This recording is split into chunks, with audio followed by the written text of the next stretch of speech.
371 রানেও match বাঁচাতে পারল না ভারত। লিডস টেস্টে 371 রান তাড়া করে ম্যাচ জিতে নিল ইংল্যান্ড। জেতা ম্যাচ হারল ভারত। ভারতের ম্যাচ জেতার জন্য 371 রানও কম পড়ে গেল। অধিনায়ক হওয়ার পর এমন ম্যাচে হার শুভমন গিলের রাতের ঘুম কেড়ে নেবে। লিডস টেস্টের পঞ্চম দিনের খেলা শুরুর আগে অনেকে আশা করেছিলেন ভারত হয়তো ম্যাচটা জিতবে। কারণ যে কোনো পরিস্থিতিতে টেস্ট ম্যাচের পঞ্চম দিন কোনো দলের পক্ষেই 350 রান তাড়া করা কঠিন। তার উপর আকাশ মেঘলা। আজ তা বোলারদের দাপট দেখানোর কথা ছিল। কিন্তু বাস্তবে হল উল্টা। 371 রান তাড়া করে ম্যাচ জিতে নিল ইংল্যান্ড। ভারতকে 5 উইকেটে হারিয়ে সিরিজে 1-0 এগিয়ে গেল ইংল্যান্ড। এখনও 4টে টেস্ট বাকি। বোলিং ও ফিল্ডিংয়ে ভারত যে খারাপ অবস্থা দেখাল, তাতে এই সিরিজে আরও ভয়ানক কিছু হতে পারে ভারতের জন্য।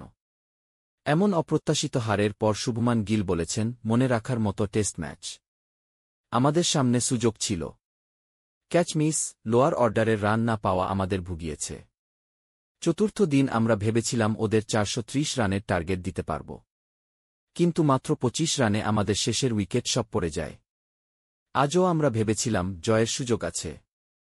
এই হার দুর্ভাগ্যজনক। ভারত প্রথম ইনিংসে করেছিল 471, দ্বিতীয় ইনিংসে 364।